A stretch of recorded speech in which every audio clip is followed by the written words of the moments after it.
Black revolutionaries, distillery owners, Italian fashion retailers, and Motown Grammy winners all share their best stories never before told in any other media outlets on Detroit is Different. Visit DetroitisDifferent.com or download the Detroit is Different app on Apple's App Store or Google's Play Store. All right, welcome back to Detroit is Different, and this is, as you see, not the Detroit is Different studios. We're picking up the community development discussion, and this time anchored with not just Yusef Shakur. Raul is in effect. Raul was supposed to be at the first one, but he's here for the second discussion of many as we tackle and address what community development in Detroit looks like and how big business is making money from poverty here in the city of Detroit, and not just in Detroit, but over and beyond. So our first discussion was very interesting. January 2020, it was a cold day. We were inside the Urban Network, Yusef's workspace and community home, and it's definitely a project that some may label as community development, but I label it as a place in his own neighborhood down the street from his mom where he's doing what he does, where he grew up, and where he loves to live. In today's discussion, as we look at community development, I want to look a little bit more into the financial dynamics of it. I introduced the whole concept of what a CDFI is, a community development financial institution. And these institutions were created because block grants weren't directly affecting it, impacting the community and the development of communities the same way that they were designed to help communities change. So these institutions were granted and created from an act in 1994 from the Congress. So money from U.S. Treasury is now given to these institutions as a way to revitalize housing, revitalize small business, revitalize nonprofit institutions. And this form of lending or granting is something that has impacted Detroit since 1996, with over $182 million coming to the city of Detroit from the United States Treasury. I'm going to give some direct statistics in this video and also create some other videos that you can share. And you'll be surprised to find out the type of money that has been given to some of these institutions throughout the years. You know, some staggering figures with like, you know, tens of millions of dollars to places like Invest Detroit. Also, you'll find it that Wayne County received over $50 million a series of times. So this style of investment and what is happening as non-traditional lending with some rules through the FDIC can be looked at as ways that a community can redevelop itself through small business and also through investment in these institutions from banks, because they are not under the same purview as banking institutions. They can operate a little bit free of that with some money from the U.S. Treasury. I have some more information about that. Before we get into what the overview of that is, I definitely want to get into the introduction of today's anchors. So, Raul, what's going on? We're in your home. We're in UAD. This is your spot. Please introduce yourself. Yes, I'm grateful to be in this space. Also want to first and foremost acknowledge the original peoples of this land, the Anishinaabe people, on whose land we live, work, and play, and dare I say, on stolen land. So first and foremost, I want to acknowledge that. My name is Raul Echevarria, and I'm Puerto Rican, born and raised in Chicago, living in Southeast Michigan for the last 7 years or so, and working in Southwest Detroit, primarily the Latino Hispanic community there. I think first and foremost, like I want people to know where my discourse is coming from. It's coming from a Puerto Rican who sees himself and his nation, his people, as a colonized people, a colony of the United States. And as a colonized person, I'm looking to decolonize or liberate myself. And that liberative work involves every aspect of my life, everything from my politics, my theology, and my just my own self, physically, like trying to struggle for a free and sovereign Puerto Rico. And so because that's the lens I use, that also prompts me to sort of adopt other sort of identity markers, including that of a radical. I'm a radical thinker. I try to get at the root cause of things, and I try not to spend too much time on the surface level of things, but getting really deep and trying to find solutions from the deepest point. And I'm also an anti-capitalist. I think that capitalism as such develops at the same time in this globe as colonialism and racism. And so if I'm gonna view the world through a decolonial lens, then there's not a whole lot of room for capitalist thinking and capitalist economics. I say anti-capitalist because to say anything else is loaded with historical presuppositions. I cannot talk about communism, I cannot talk about socialism as markers, because even in today's reality with Bernie Sanders' candidacy is wrought with historical baggage and historical images that don't really define really what my belief system is in terms of economics and politics. And so it's easier for me to say I'm an anti-capitalist rather than deal with your loaded preconceptions of what socialism is or what communism is. And so that's who I am. I work at Urban Neighborhood Initiatives in Southwest Detroit as Director of Land Use and Economic Development. And I'm also faculty here at University of Detroit Mercy in the School of Architecture. I teach a social justice course in the Masters in Community Development program. And so very shortly after we wrap this up, I got to run down and teach. So bear with me. All right. Thank you, Raul. Yusef Shakur, please give an introduction. What up, though? I'm Yusef Bunty Shakur, a new African revolutionary nationalist. By way of Zone 8, my neighborhood, do work through there via CMB, Community Movement Builders. So we're just gonna get into it, and we'll get into some other things about me and thoughts and philosophies and practice as we know the questions come, and give some very transparent and authentic answers. Okay, I like that. So we're going to go right into question number one that I have. What resources can be quantified and valued as assets in the neighborhood beyond property? Raul, first up to bat. So I think that human resources is the first thing that I think about, especially if we're talking about community development. And now I come from sort of the margins, right, as a colonized person looking into the dominant centers of power in community and in city life. And so for me, too often, community development starts with land and property as sort of the beginning point of development. And it treats humans living on the land as second-hand or afterthought. Like, oh yeah, there are people living there. We might also want to know what they think. And so for me, beyond property and beyond land, the first and foremost asset that we ought to consider in our communities are the human resource assets, are the leadership, are the women and men who have lived with the issues for a long period of time. Because they have experienced the issues the most, they probably have a good idea of what potential solutions might be.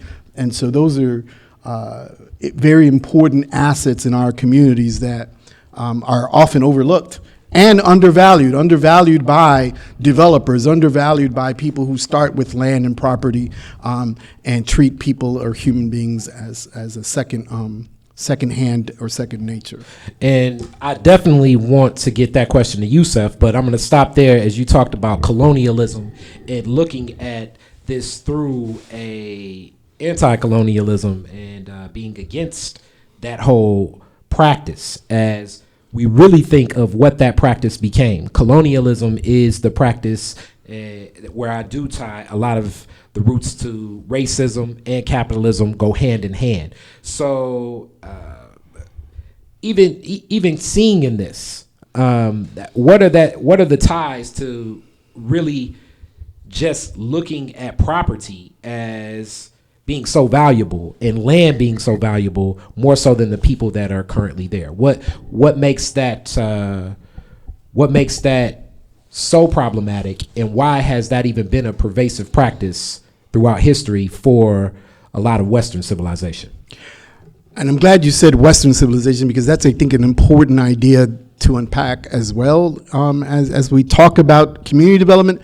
But specifically, I guess I want to answer that question twofold. First, I want to unpack what historically the word development connotes in our history, and also how that relates to land and property. So there's a historical mythology in this country about its founding that is rooted in the availability of land, and not just land, but pristine, untouched, sort of virgin land, right? Unbesmirched land is sort of how, that's the imagery that the historical narrative of the founding of this country that we get reinforced every day in the school books and every day in the language that we use.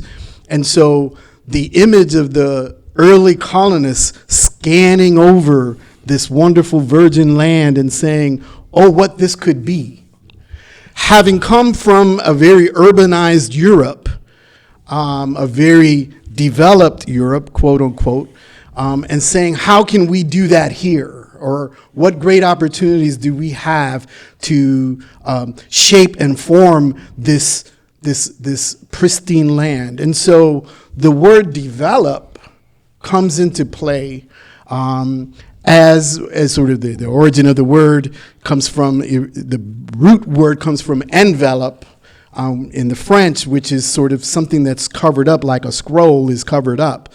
And so when you unroll the scroll to read the wisdom that's covered in the scroll, you sort of are developing the innate wisdom that was in that scroll as it was enveloped. And so it becomes to sort of connote this notion of growth, this notion of maturity, right? So if something needs development, it's immature or it is not growing, but it requires our action upon it to sort of make it be what it can be.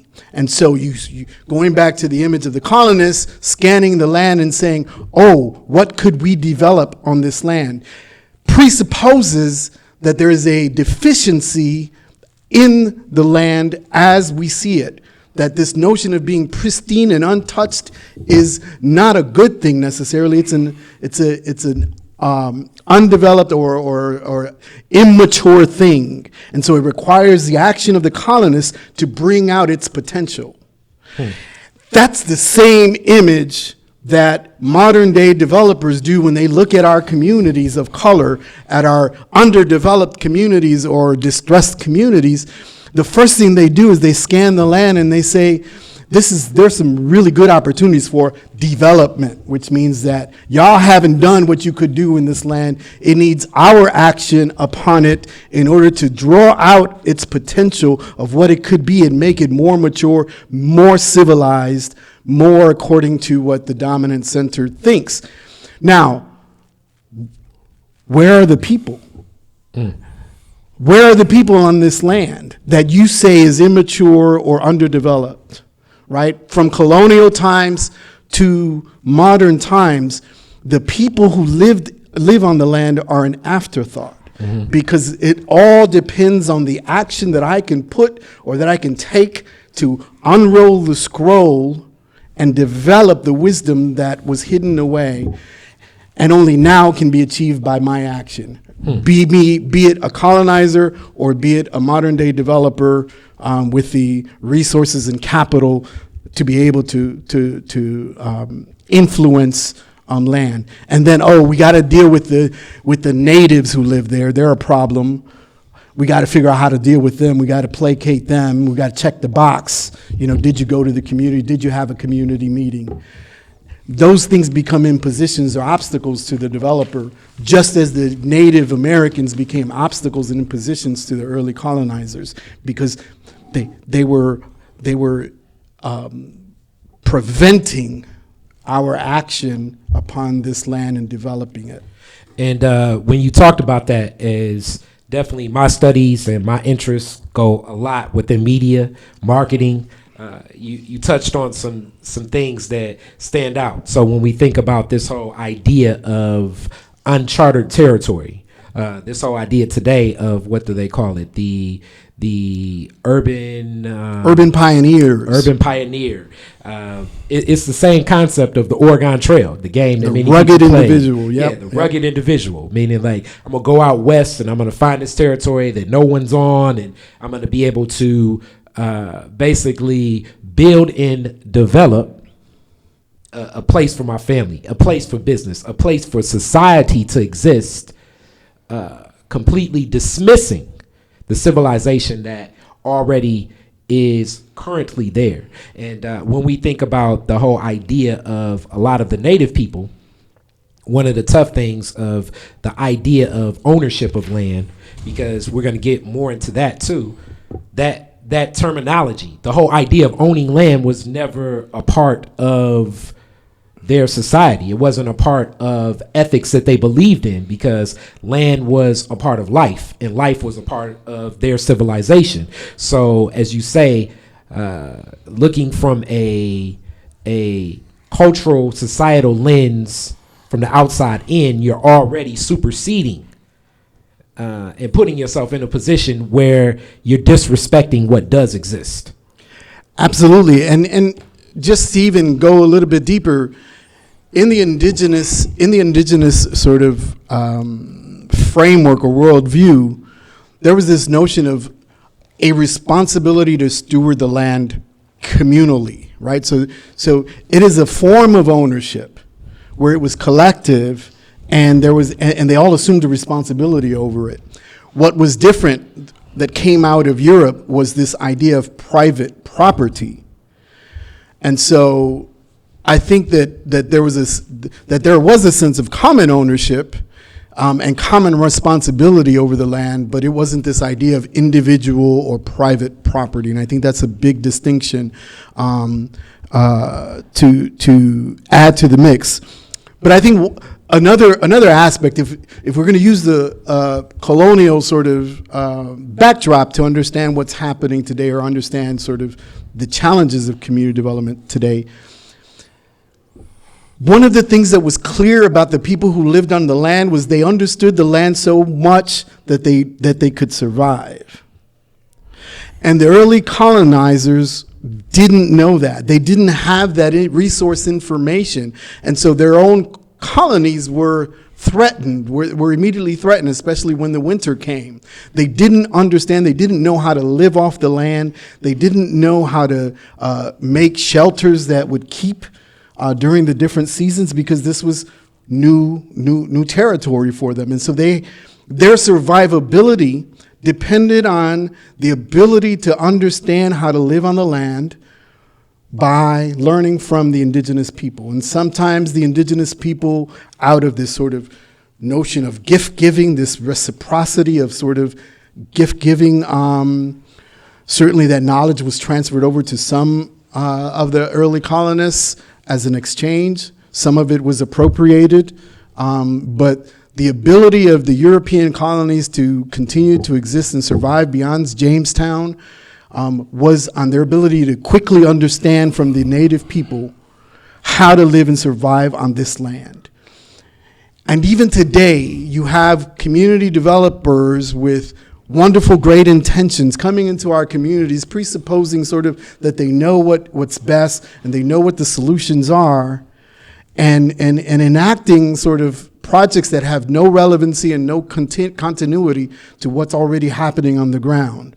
That rather than starting with your capital and your ability to put something on the ground, you ought to go to the people who know best how to live in that land, how to live in that neighborhood, on that block, what the pressure points are, where the natural bartering places are, right? The natural markets, the nodes of interaction in a community, and saying, how do we use our capital and resources to enhance that, versus how do we create our own thing and then ask people to join it or join us. And often what happens is that the the people living in those communities can't find a way to make those development fit, and so they continue on with the processes and the structures that have been there for a long time already. And the only way that the developments will work is if you bring in new people, if you bring in people who are better conditioned to be able to understand that way of life and say, take that and come and live it here in our new development. And that leads to sort of what we understand as gentrification today, which for me is only neo-colonialism. It's only a new form of colonialism. Mm-hmm. These things are not new because they're premised on the same faulty conditions, which is this idea of stealing the land and forgetting that people already live here. And that's what we continue to do with our community development. Thank you. And I have some more questions connected to that after I get to Yusef. Same question that we started with. What resources can be quantified and valued as assets in the neighborhood beyond property? Yusef. So for me, taking an approach of understanding like the dynamics of the term community development, which was born like in Africa in the early 1900s, where in East Africa, in Kenya, and what was also identified as British Africa, was this terminology of community development. Again, where, as my brother Raul just put on the table, colonialism, which is a whole topic in itself, which is basically, it's some gangster shit. Let's just call it what it is. And you kicking in the door and you snatching people, you raping, and you stripping them of everything. So fundamentally, community development was a more sophisticated word to down that process. Coming into America, it became more of a popular term in the 1960s. Moving forward, removing from urban removal, which we knew as urban removing Negroes and et cetera. So, trying to be seen more friendly, more inclusive, more diverse. We're here to help you and all the things that we would open our doors. But in reality, so just kind of laying out some history to getting to this point. The asset is to be able to organize within the community. Now, when you look at the movements such as UNIA, Universal Improvement Association, when you look at Booker T. Washington and what he did, Nation of Islam within the black community, those organizations and individuals who led that, or the unknown names that was very crucial in those organization movements, lay down a foundation of the assets within the community, but from a framework of truly what community development looks like. Because here, what we have to also understand that we're talking about a conundrum within a system that is oppressing us. So again, when we go back to what Raul talks about colonialism, when we talk about neocolonialism, some of the basic framework of neocolonialism is a black person in high places or a brown person in high places, but at the end of the day, because they're in those positions, the power behind them is determining the power of that community, which is not benefiting that community but benefiting other individuals. So again, today's election day, right? It's like you want to coexist, but do you coexist at the expense of yourself? And so, again, when we look at our community, as a result of not having movements or ideas that truly speak to our own selves, looking at our assets, saying that our social capital is our ability to think differently, the ability to redefine ourselves, the ability to exercise our right for self-determination, to control the resources within our community. But then to get to ask that question, we also have to go deeper to what is a community?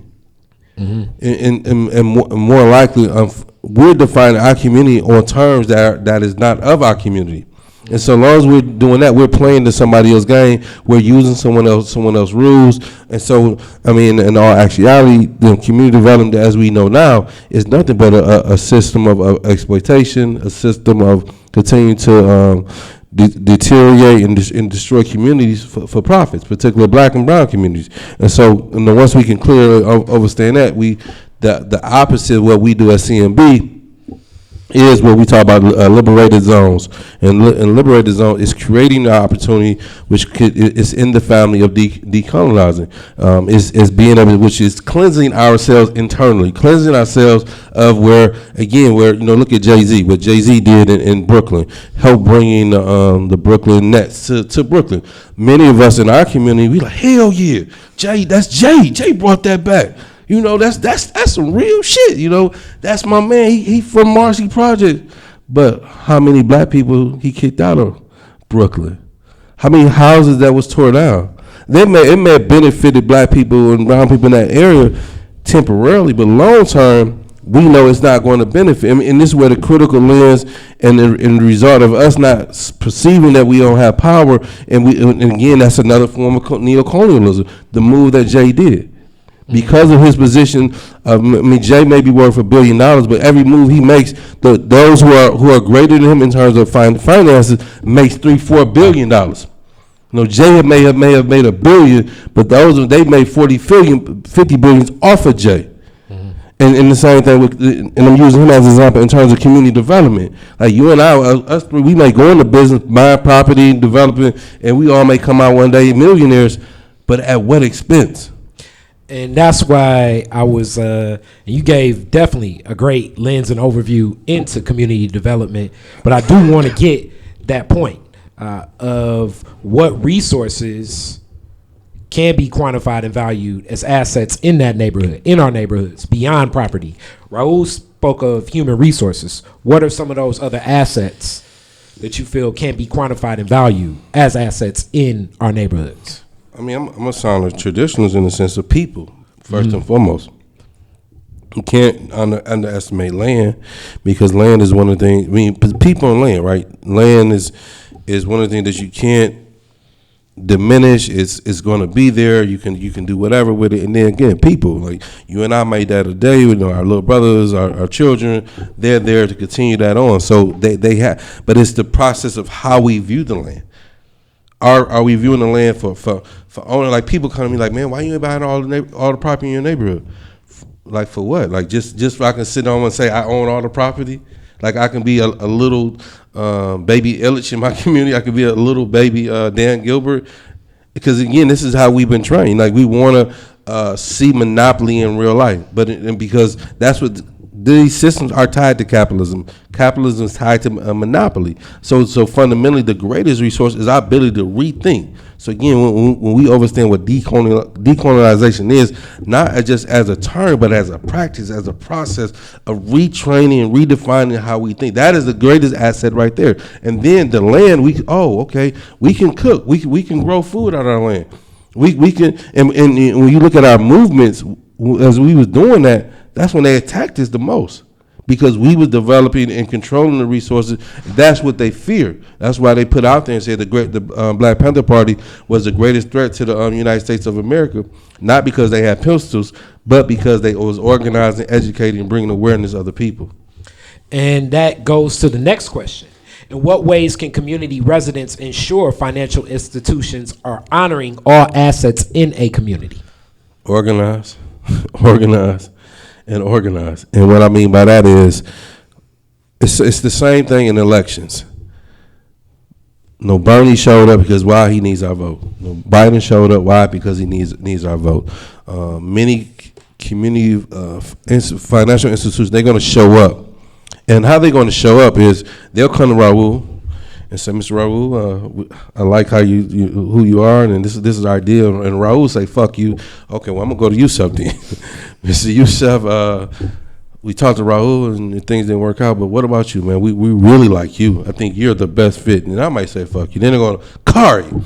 We talked to Raul and we talked to Yusef, man. We know you got a podcast, and know we own a little property. What if we did such and such? And because we're not connected, because we're not organized, one of us going to bite.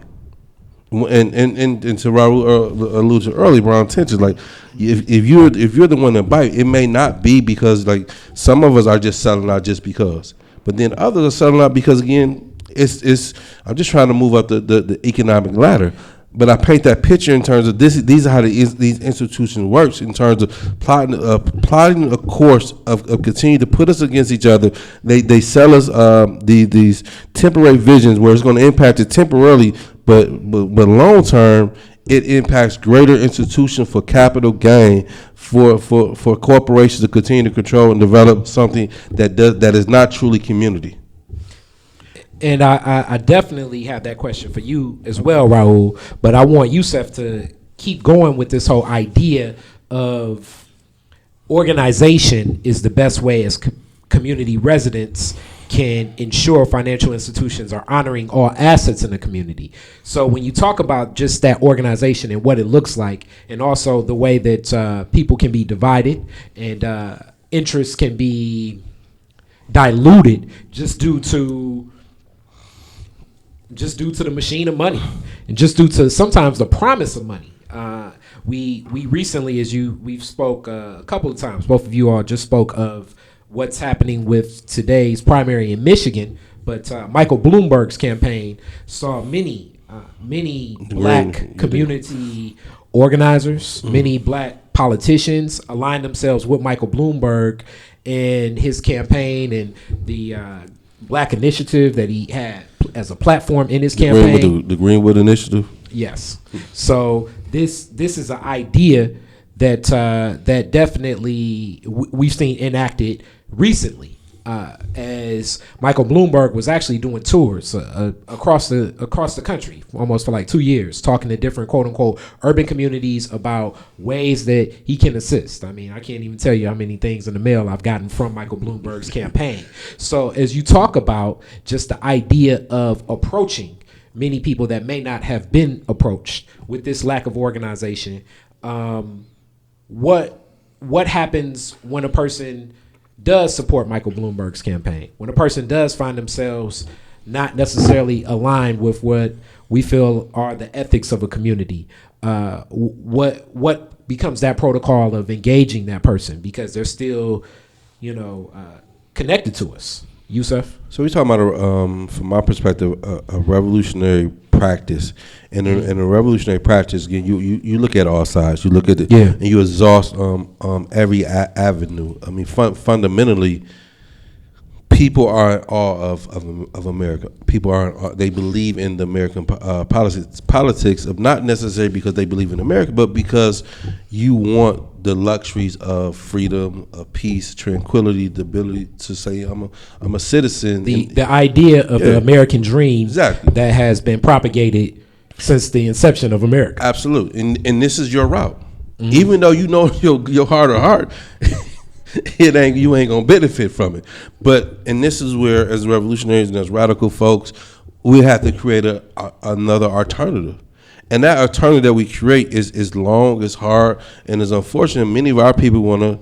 When people jumped on the Mike Bloomberg, it's like, damn, dude was doing stop and frisk.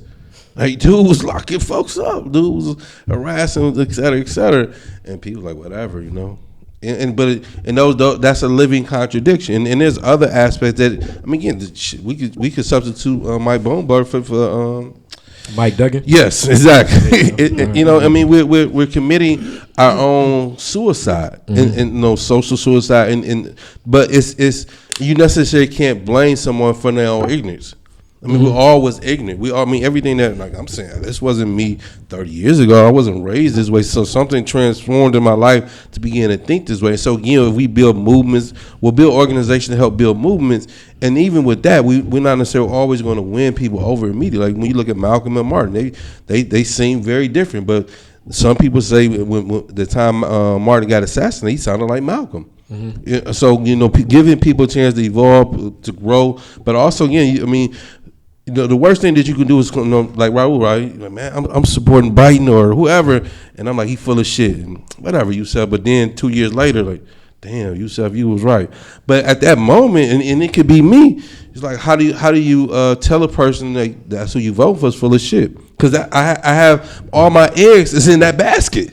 Mm-hmm. My Social Security, my income, my community, whatever is dependent on that person. So you can't just snatch it from the person. So there's a process. So like a lot of times what we say in this work is either the problem or the solution, or you either part of the problem or part of the solution. And we can't be that absolute. And that's where I was saying, like, how do we navigate knowing that different people have different standards and practices about how they engage? I mean, it's simple. We have to be fluent. We have to be flexible. George Jackson said it in his second book, Blood in My Eye, that you automatically cannot condemn people, and I'm paraphrasing, for supporting or making judgments such as that. Because again, when you look at all of us in this country, we've been taught what to think instead of how to think.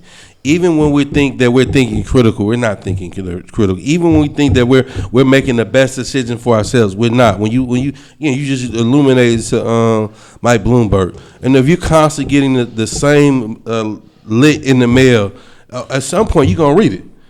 It's something like the song that you're like, man, I can't stand that song. I hate that song. Before you know it, you're singing that song. Well, I mean, the reality is Michael Bloomberg has been supportive of almost every quote unquote liberal initiative that we would think of. Like, some of his funding has went to support many liberal initiatives. Mm-hmm. So it was a very nuanced attack against him, as a lot of the people combating what he stood for were also some of the same people that were cashing in the biggest checks from Bloomberg's foundations, from his philanthropy, from his work. And even right now, that same Democratic Party that was so up in arms about his support are now applauding his efforts of spending money to quote unquote galvanize the black vote in November for whoever the Democratic candidate is. Now, so one more thing is, like, I went to vote this morning, and I didn't vote.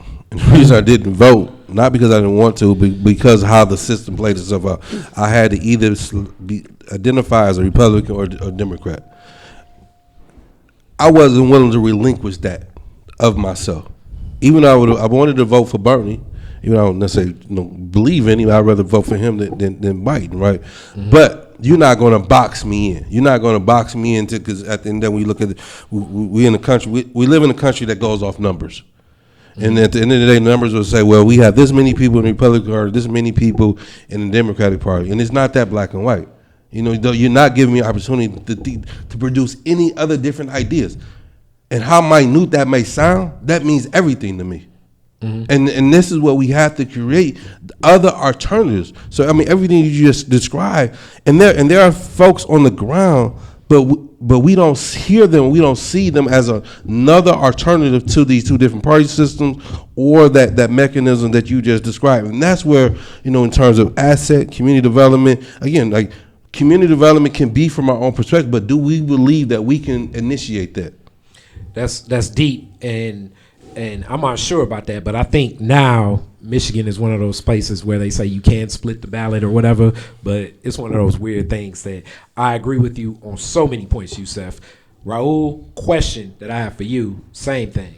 In what ways can community residents ensure financial institutions are honoring all assets in a community?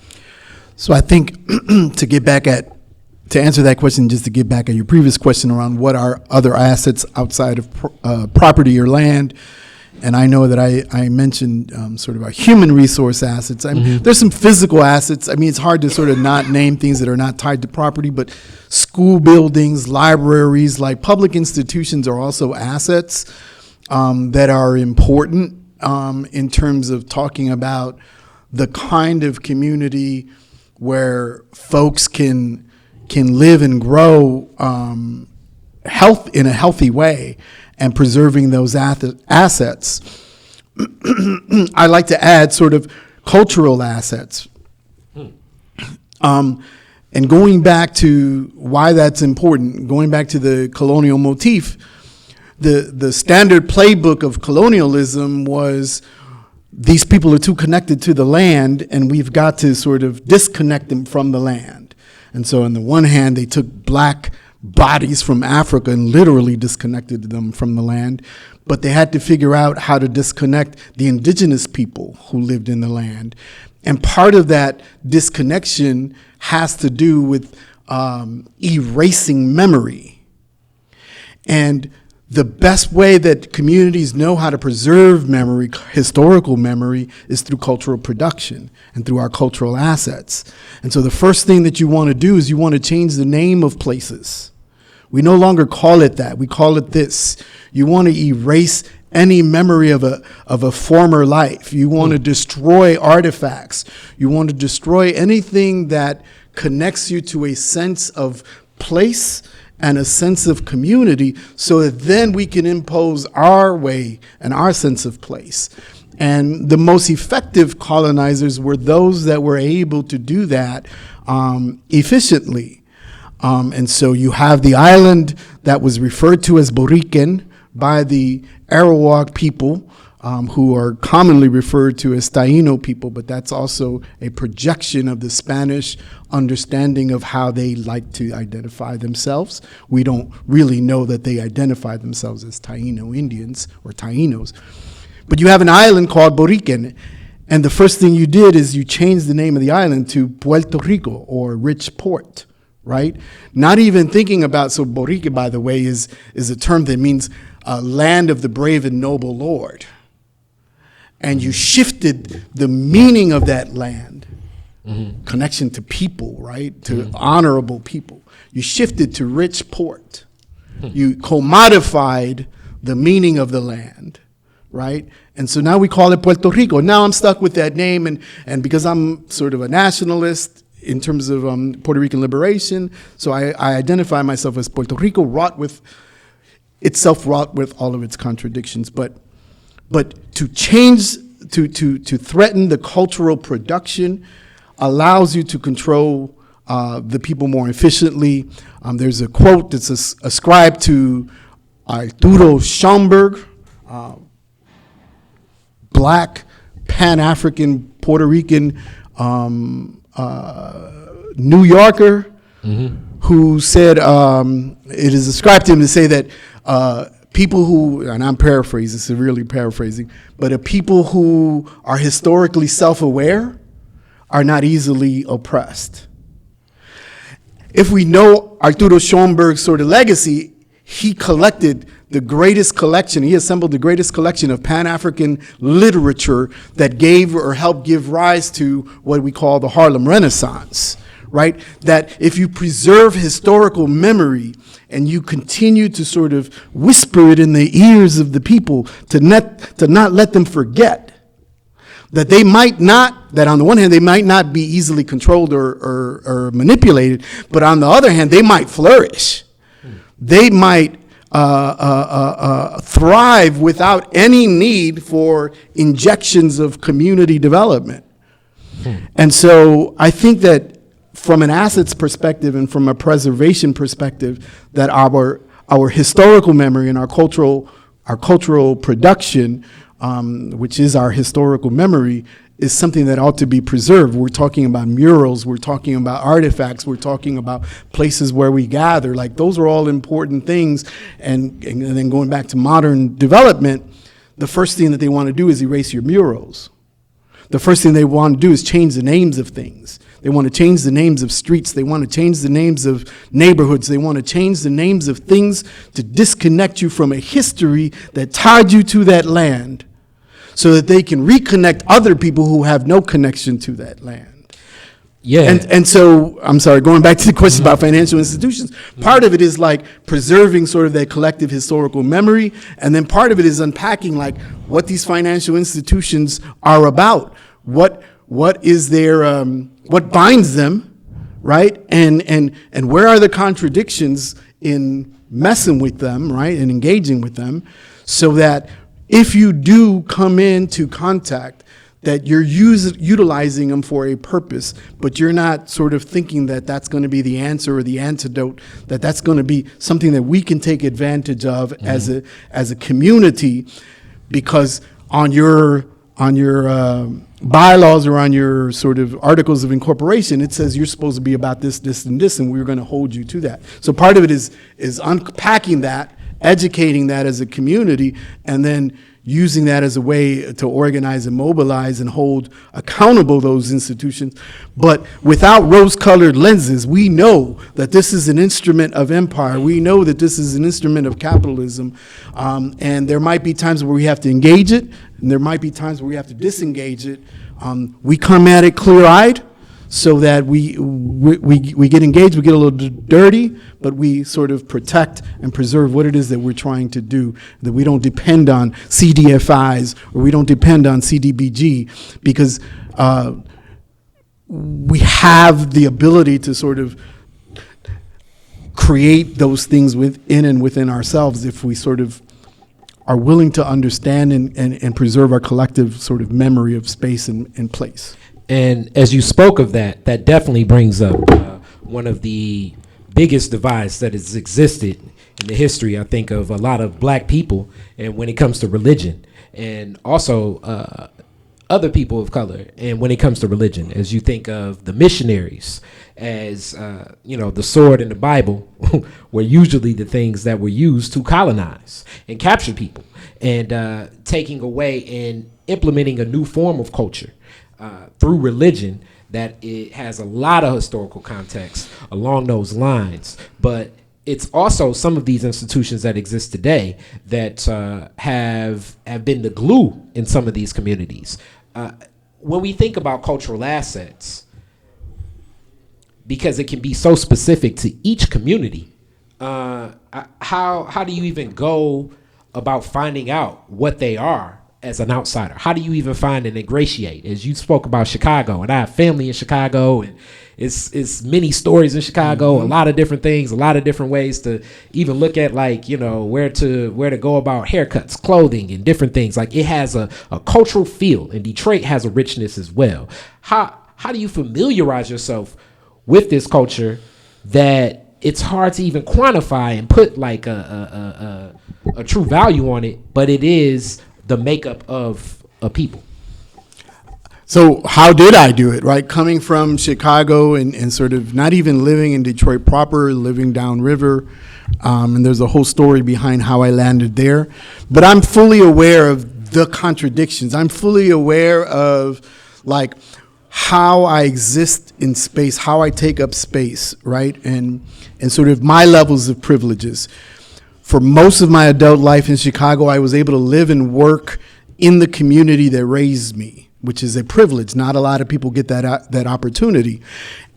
And in that context, I place a high level of expectation on any outsider coming in wanting to do work in my community. Mm-hmm. Moving out here, I had to remember that expectation that I placed on others and place it on myself. Because now I could no longer act like the indigenous sort of person who was raised by the community. Now I'm the outsider. And so I had to, like, remember, like, what was the litmus test? What was the criteria that I placed on other people and apply it to myself? And so one of the very first things that I said I had to do was just be in the neighborhood, just be in this, understand where are the places that people gather normally and naturally, and just be there and just listen, observe, sort of like in the most organic expression of being an anthropologist, of really understanding the rhythm of life by the people who experience the issues the most. And then being careful not to prescribe solutions. The indigenous teaching of the healing circle, where in the circle we all share out of our experience, and out of that shared experience someone might find the medicine that they need because they're going through some things.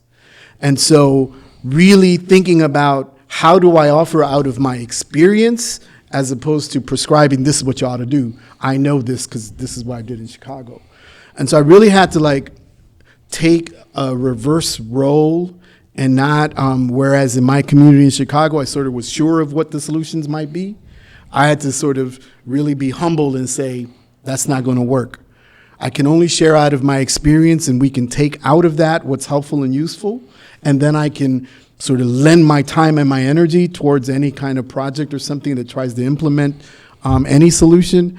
But the first and foremost thing that I had to do is just be with people. I had to just be in the physical spaces, and then sort of consider what emerges out of that. And I think one of the very first issues that I was able to link on was this conversation around gentrification, because in Chicago, in Humboldt Park, particularly on the Northwest Side, most of my like activism work was around gentrification and preventing displacement. And so when there a mural by some sort of outsider yuppie group, Hygienic Dress League or something like that it was called, it was defaced on Bagley and it said yuppies go home or something. All of a sudden everybody wanted to talk about gentrification. I was like, ooh, I have experience in that. Mm-hmm. And so I offered up out of my experience, and then I realized that I was having the same conversations with individuals at the coffee shop, and I was still commuting every other week from Chicago at that time, and they all live in the same neighborhood. And I said, y'all live in the same neighborhood, y'all not talking to each other. I'm having the same conversation with 3 individuals. Why don't we come together, form a group, and have one conversation, and then think about what solutions might be. And that was sort of my early, one of my first early organizing work that I did in Southwest Detroit was around this question of gentrification. But really it only emerges out of like a straight humbling of myself and saying, I'm no longer an expert. I'm in a new context. I am in new space, new time. I have to understand what the culture is. This Detroit versus everybody notion is really heavy. And I had to understand that, because coming from Chicago, particularly coming from Humboldt Park, where we felt it heavy in Humboldt Park, like we would rep Humboldt Park heavy, but we didn't rep the city heavy like that, right? Mm-hmm. We weren't like, oh, Chicago downtown, yay, Willis Tower, Sears Tower, that kind of conversation. Yeah. We didn't have like that kind of love, that heavy for the city itself. It was more neighborhood based. When I came here, I had to understand what this culture was and because that was weird to me, because I have a strong critique of the city, sort of from a decolonial perspective. Like, the modern city is problematic, but I had to understand people love the city here, man. They love Detroit, like Detroit versus everybody. And so I had to rather than critique that, which was the inclination, right? Like, this is a colonial, archetype on the city, the modern city. I had to say, what is informing this Detroit versus everybody, and what are the places where I can land with it so that I can sort of connect with, rather than sort of feel like y'all are fighting the wrong fight. Mm-hmm. That takes a lot of work and time. And that goes right into the next question for you. What's the importance of residency for people working within community development? So residency for me is the ideal place, the ideal thing. It's the primary sort of, and I'm saying that with a contradiction, right? I don't live in Southwest Detroit. Mm-hmm. But residency is the first and foremost, for me, the primary criteria for doing community development. I don't even use community development, by the way, because it has that real estate sort of land focus. Okay. I like to talk about community building, creating opportunities for community to be built, right? Which is a sense of community, which is people coming together as community versus real estate, which development has that strong imagery. But I think residency is probably the first and foremost. I strongly believe that the people experiencing the problem the most have the best source information for its solutions. And so if any developers are going to emerge out of our neighborhoods, if any developers are going to do work in the communities, we ought to strive to have them emerge out of the community. And I feel strongly about that. Secondarily, if you're not from the community, then secondarily, I think you think about how to be part of the community. That becomes problematic because if I say my expectation is for you to move into that community, then Raul is saying you ought to be part of the gentrification. And that's not what I'm saying. But you ought to struggle with the tension. Do I move in? And if I move in, am I part of this outsider movement? And I don't have an answer for you. My answer is wrestle with the tension and allow the tension to help you make a decision or help you make a determination. I'd rather deal with people who have wrestled with that than people who sort of just came out with straight answers, absolute answers. You move into it and that's it, period. I know there's contradictions. I don't care now. I'm part of the community. Now I can be part of the decision. That's problematic to me. But if you wrestle with it and you're wrestling with it all the time, then I think I'm cool with that. That vibes with me. And then thirdly, if you cannot figure out how to move in and you haven't wrestled sufficiently, then you have to think about how to assume a more allyship position where there's still a contradiction because you're probably getting paid by a community-based organization, you're probably getting paid some decent money, you don't live in the community, and the level of engagement is limited because of that contradiction. And so that also is problematic. But I think sort of understanding who you are and what space you occupy in a community is important. And so if you're going to be that ally, how can you be the best ally? That means you're not prescriptive, you don't have the answers. That means you're sort of listening most of the time and you're serving at the pleasure and at the will of the people who live there and who experience the issues the most. El pueblo manda, which is a very not Mexican per se, but it's the Chiapas, it's the Zapatistas notion of the people demand, the people govern, right? The elected officials are delegated power by the people to govern, pero el pueblo manda, and the delegates obedecen, the delegates obey. And so that's strictly what if you're at that third tier where you're strictly an ally, then you've got to listen, you've got to observe, and you've got to take your directions from the people and say, this is what the people are saying. My ideas, my preferences are sort of not even important. Okay. And same question for you, Yusef. What's the importance of residency for people working within community building? I mean, it's important that, so when we say residency, to unpack, pull that word apart to get to the answer. And what I mean by that is,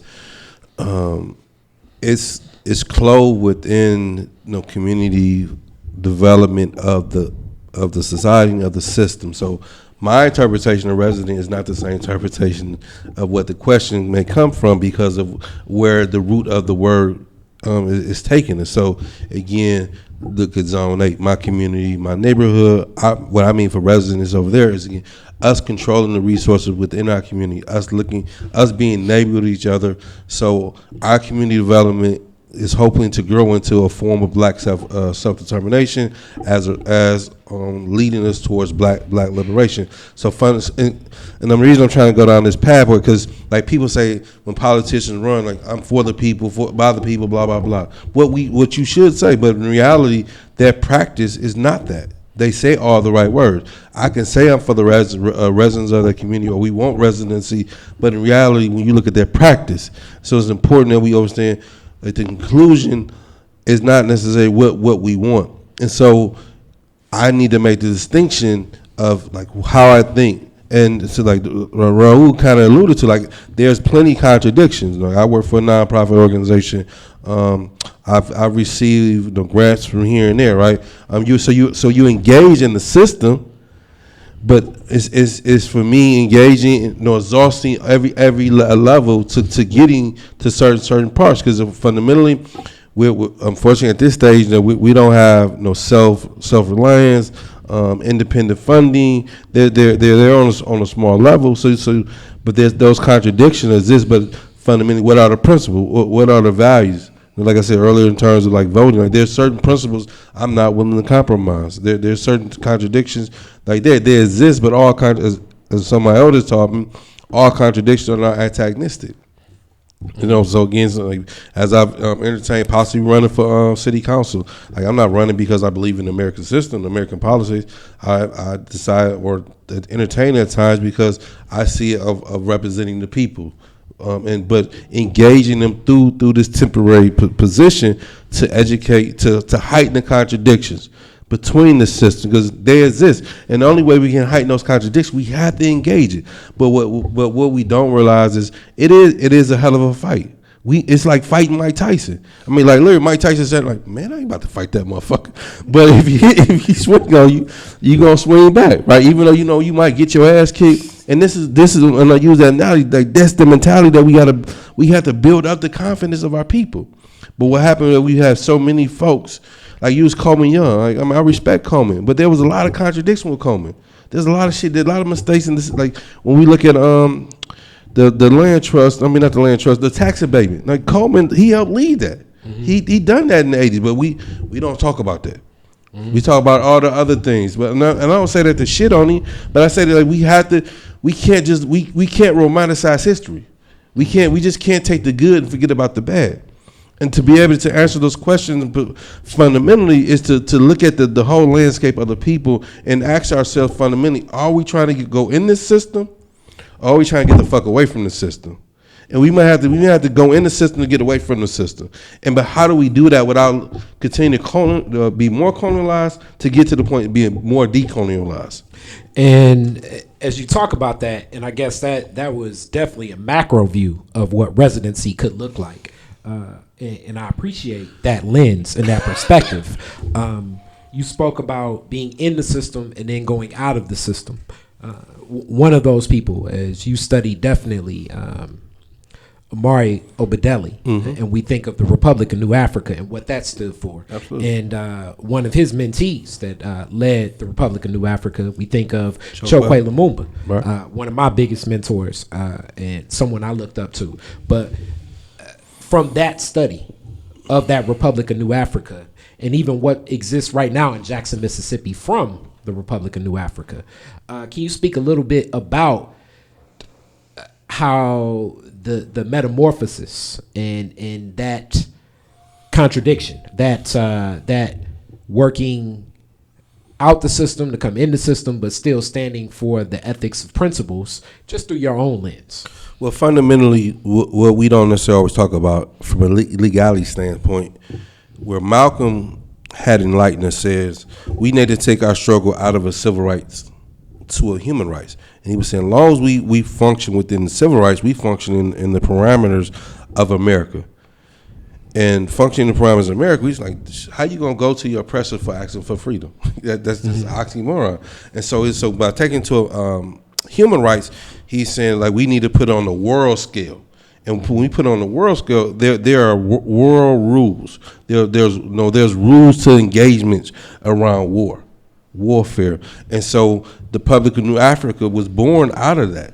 And meaning like there's international laws. So when like Raul said, I represent a Puerto Rican nation that is oppressed. So there's international laws to support that nation.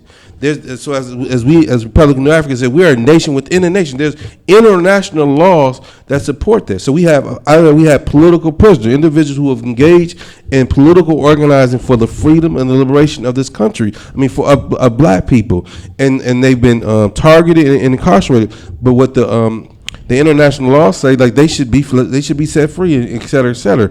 But what the American government don't want to recognize that is to recognize the contradiction of themselves. So that's part of the inside game that Amari Deli used. But also again, when you look at the Republic of New Africa, it's a organizing that was going through different phases. You talk about Chokwe. A lot of people there was a split. Chokwe split from Amari Deli. He started New African People's Organization.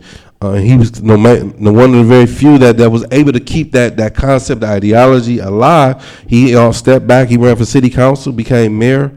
I mean, again, and so some of our listeners, so the Republic of New Africa identifies the Black Belt as the birthplace of African people, but we identify ourselves in North America as New African, not meaning as a new people, but understanding like that's our tribal right as New African peoples. Understanding.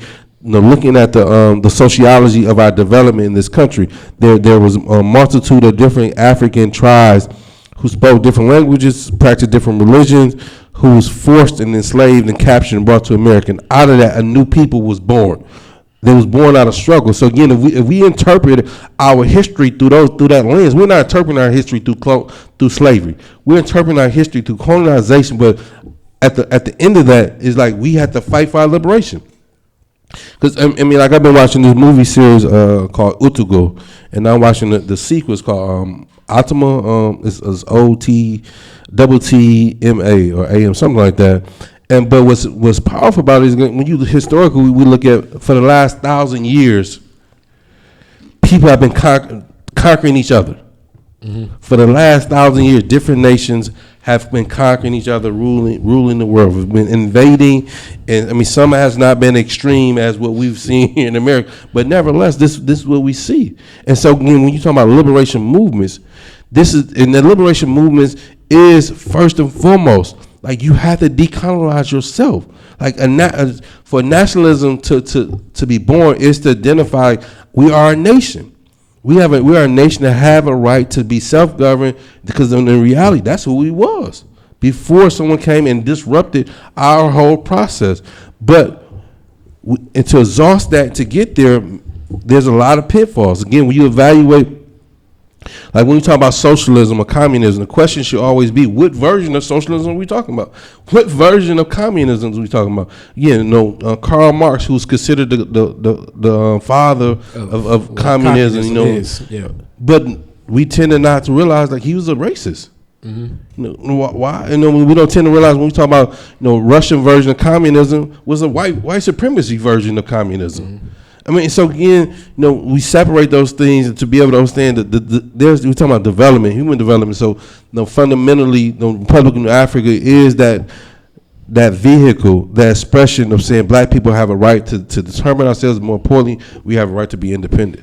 And I like what you talked about in going into the whole idea of decolonizing yourself, because a lot of this is also the will of the people and also the awareness of the people and where they want to be. So answering that question about residency has a whole lot to do with the awareness of where people are, because it's many people, even when we look at a community like mine, that feel trapped in my neighborhood. I love my neighborhood. But if you feel trapped in my neighborhood, you have a different idea of what assets exist. The points about cultural assets and the human resources, the human assets, if you feel trapped here just due to the consciousness that is pervasive through capitalism and the capitalistic opportunities that exist in my community, then yes, you will feel trapped. If you look at it from that lens, my neighborhood is definitely not a place that many people would ever want to live, because it is only going to be looked at as an asset from the lens of what is seen as community development. It's in what is labeled as an empowerment zone. And that kind of ushers me and speeds me to the next question in this for you, Yusef, about what cultural and societal consciousness is needed to work within community building in Detroit. Who and how is this consciousness evaluated? To answer that question is to understand the things that you just laid out in reference to your neighborhood, which is a reflection of many neighborhoods. Yes. And so the opposite end of community development is, to your point, is the deterioration. It's the taking away of. Like, we all can remember vividly of the mom and pop store that that you would go to.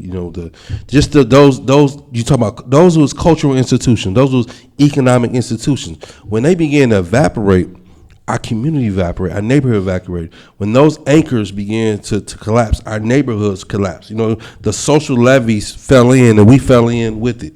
Yeah. And so fundamentally now you have corporation to come in. We're going to come and save the day.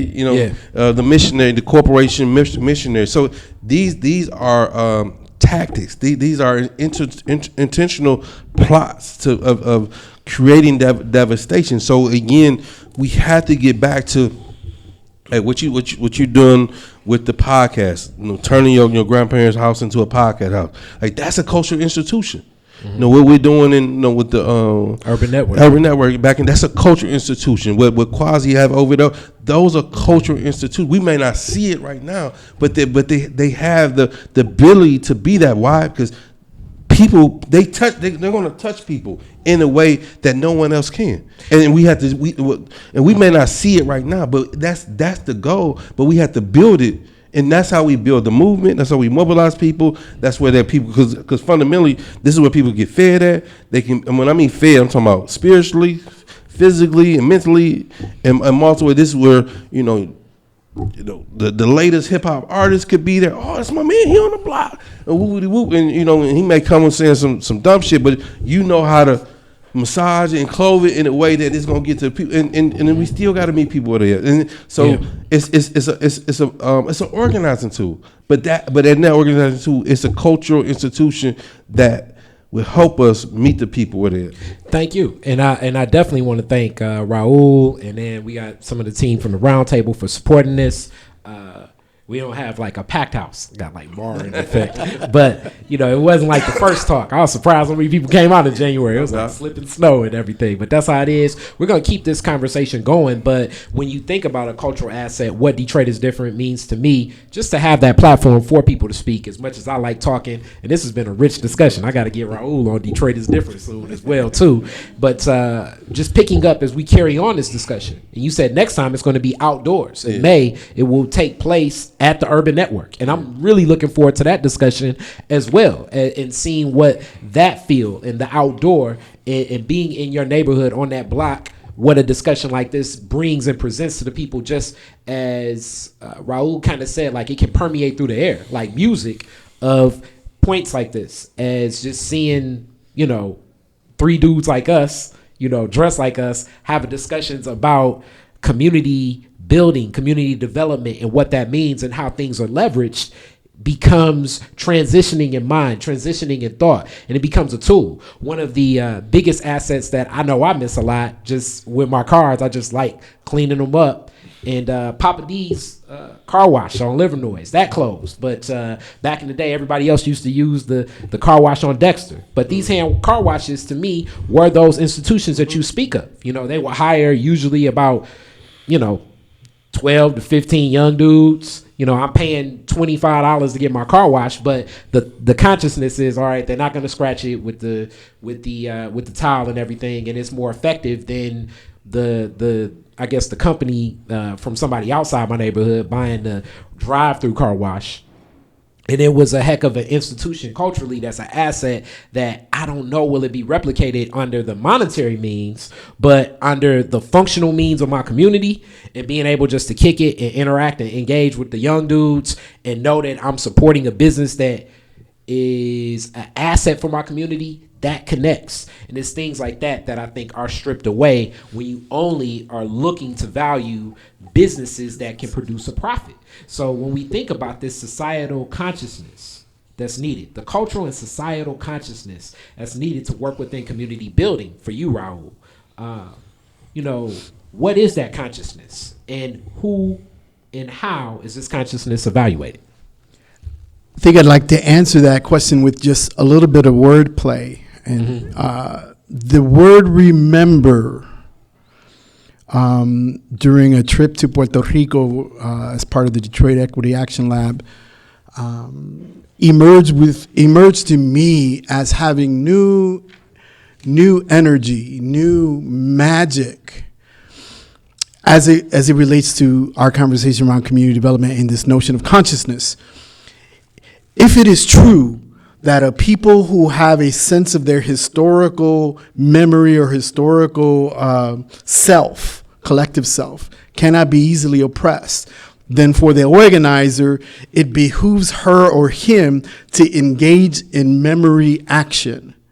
That part of the organizing is to call the people together to remember. You see, because our communities have been dismembered. They have been dismembered by the good intentions of community developers, by the bad intentions of nefarious capitalists. Our communities have been separated. Our families are being separated. Our bodies literally have been dismembered over history. And so we know and understand we've been dismembered thoroughly. And so the organizer's task becomes to remember, to both not just recall fact, but to bring the members of the community back together again as one, to restore the functions of the body of community.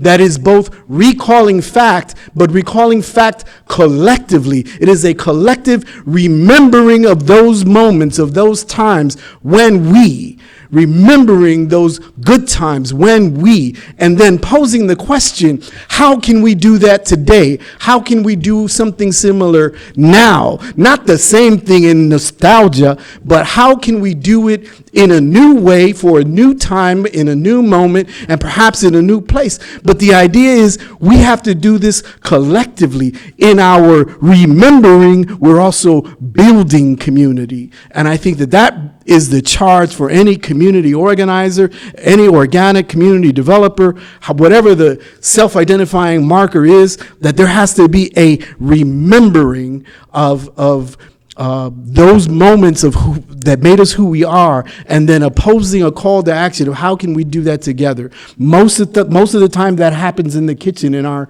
reunions, in our family gatherings. And so my guess is there's probably got to be some food in this collective remembering.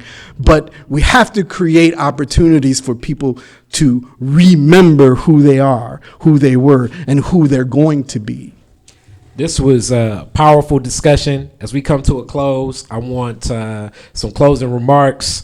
We will pick this up in May. I thought this was a rich discussion from both you all. Thank you so much. Thank you so much. Let's get some closing remarks. Raul? Sorry, I got into a little preaching there. I forgot to mention in my introduction that I'm also a seminary student, and I'm also sort of wrestling with this notion of becoming a pastor, and so I really got into that personality there. Some might say that a spirit took over me. Anyway, Preach on. I'm not going to go. I didn't need an exorcism.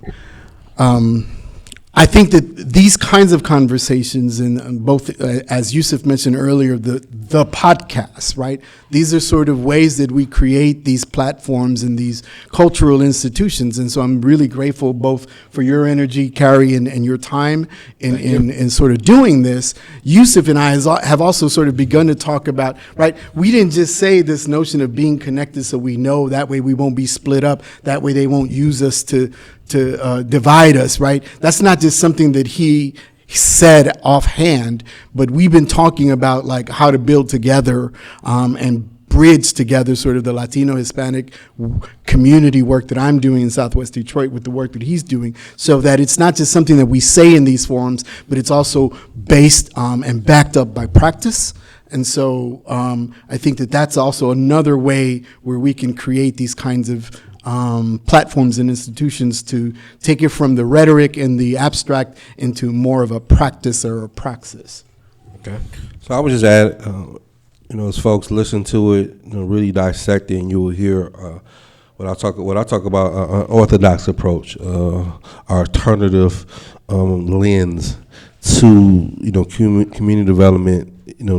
We tend to approach things from this academia or from societal position, and we what's that then you keep doing the same thing over, and it's like insanity or something like that, so we wonder why we're not getting different results. Why? Because we haven't thought different, we haven't looked at things different. And so even though it's tied or clothed into the traditional talk and language, but within it, you're hearing something different. You're challenging neocolonialism.